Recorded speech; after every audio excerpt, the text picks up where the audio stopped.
Guys, what's up and welcome back to another video. For the scent of the day, I have this really neat candle, and I found this one on the Ipsy add-on shop, and I had no idea that they made candles, so I was very excited to take one home and test it out.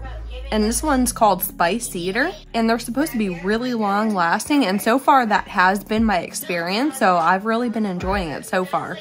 If you're new around here, then welcome. If you would consider subscribing and hitting the notification bell so you will never miss anything interesting. And I also do post every single day on Instagram and on Reddit. So if you like content that's updated daily, be sure to go follow me over on there. So for this Sunday, we're gonna do our normal tutorial and review. And for the palette of the week, we have this one by the Beauty Crop, and it's called Espresso Yourself. And this has been my complete first experience with anything from the Beauty Crop. And here's a quick peek inside of the palette so you can see the color story that we're going to be working with today. And the eye look that we're going to be creating today is called Natural Eye Sculpting. So we're going to use a lot of different shades in here just to bring out the natural features and shape of the eye. So if you're interested in learning how to do that, then let's get started. Guys, welcome to the tutorial portion of this video, and we're gonna get started.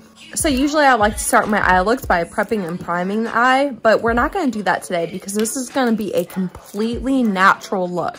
And the main point of this look today is to make it look like we're not wearing any eyeshadow at all, but to really open up the eye and enhance its natural features. So if you look at my eye in its natural position, you can see that this upper portion of my lid right here kind of goes over my mobile lid.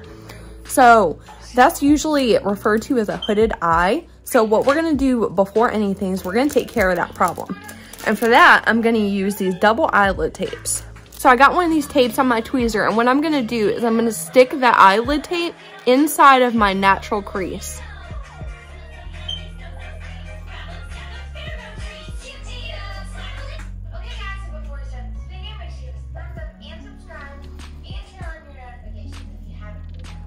Now, once you have your eyelid tapes on, we're gonna go into the shade called Cafe Frappe.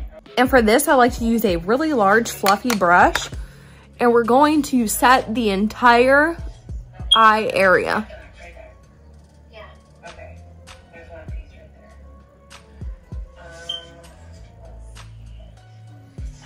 Maybe that's it.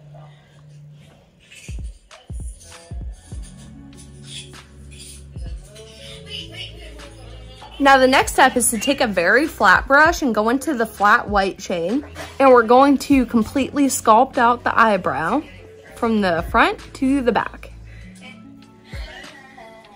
Okay, I know my answer. Okay, let's figure this out. So, question mark minus this equals that times 2. Okay, oh my goodness. Wait, I know that's the Pi sign. Yeah, but I think all these symbols represent numbers. Now once you get that shade on, now go into a really small detail brush and jump into the shade called Mocha. And on this outer portion of the crease, we're gonna go a little bit higher than the crease and create a soft crescent shape right here on this outer corner.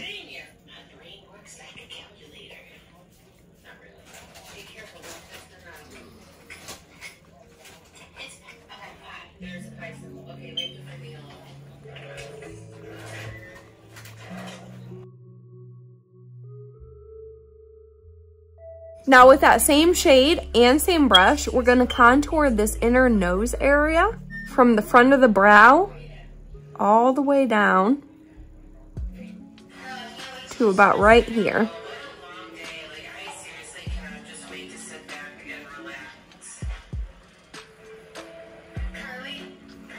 And I like to take an angled fluffy brush to blend that out.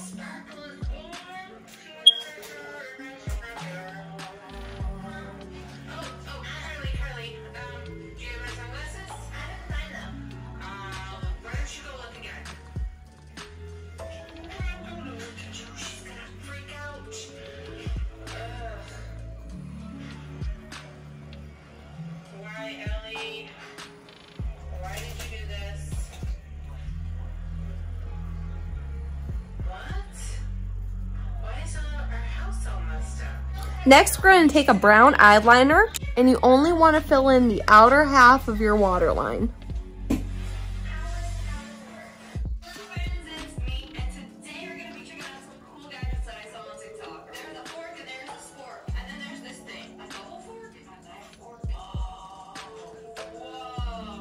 Okay, we're moving back to the top. I forgot a step for the top lid again. So we're gonna go into the shade called Double Chocolate Chip on a angled brush. And we're just going to take this along the top lash line very softly.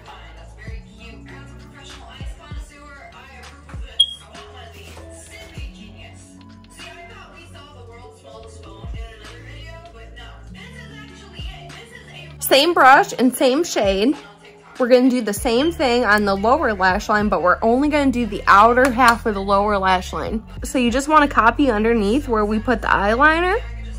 You wanna take the shade directly underneath that.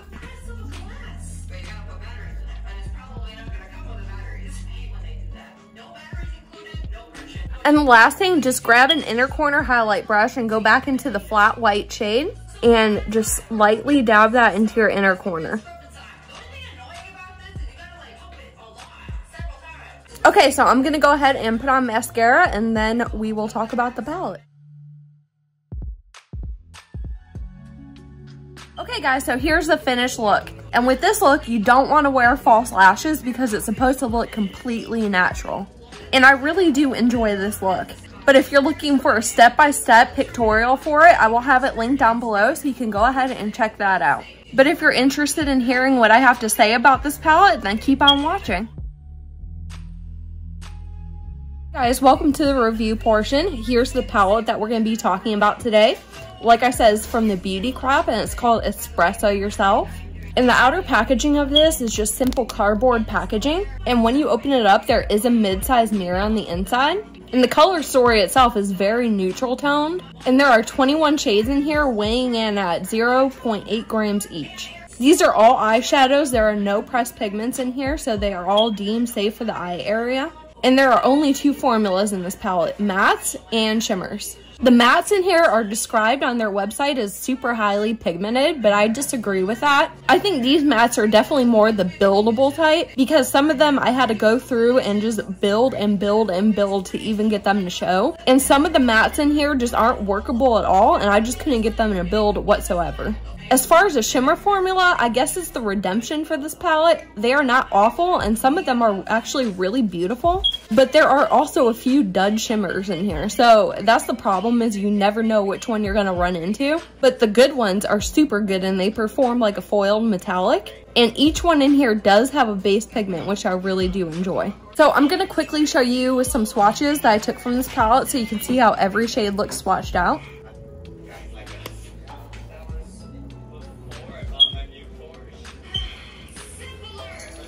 Okay, so now we're going to talk some facts about this palette. So this entire color story right here was inspired by coffee, one of my favorite things in life. And due to it being about coffee, it actually contains coffee extract, which is very high in caffeine and antioxidants. And that's actually really good for the eye area, for your puffiness, your dark circles, and tightening and even brightening your skin. So I thought that was a really neat addition to this formula. This palette is cruelty-free and it is vegan. And now we're going to talk about my favorite part, which is the cost. So if you went out and bought this palette as it is today, it would cost you $21. Breaking that down a little bit, it comes to $1 per shade. Breaking that down even further, it comes to $1.25 per gram. So as compared to market price, it is a pretty good value for all the shades that you are getting in here. And now we're going to talk about my recommendation. Upon using this palette, I didn't get any creasing or patchiness. There was a lot of kickback in the pan, but I didn't have any fallout on my face. But overall, I definitely think this is not a must-have palette, and there are 3 reasons why I think that. The first reason is because there are way too many dud shades in this palette, shades that won't even work. You can't get them to build, some you can't even get to show up, and that's too risky for an entire palette like this where you don't know which shade you're going to need. I just can't justify having that amount of dud shades in a palette. The second reason is that each of these pan sizes are very small. So with 0.8 grams of product per pan, you're getting a below average amount of product. So I just don't think you're getting the most bang for your buck with this purchase. And my third reason is that this is just not an overly reliable staple palette. Sure, it's nice to have a palette like this in your collection, just, you know, as a staple palette, but you need one that you can rely on. So I suggest investing in a better quality formula than something like this where you just cannot rely on any shade that you're going to dip into. So guys, that's all I have for today. I hope you enjoyed the video and found it helpful. And I'm sorry that my first experience with the beauty crop has been so negative, but that's just how it turned out. And I'm a straight to the point person with straight to the point reviews, so I'm just telling you the facts. But if you did like this video, please give me a giant thumbs up. And if you didn't like this video, hit the thumbs down button. And until next time, bye.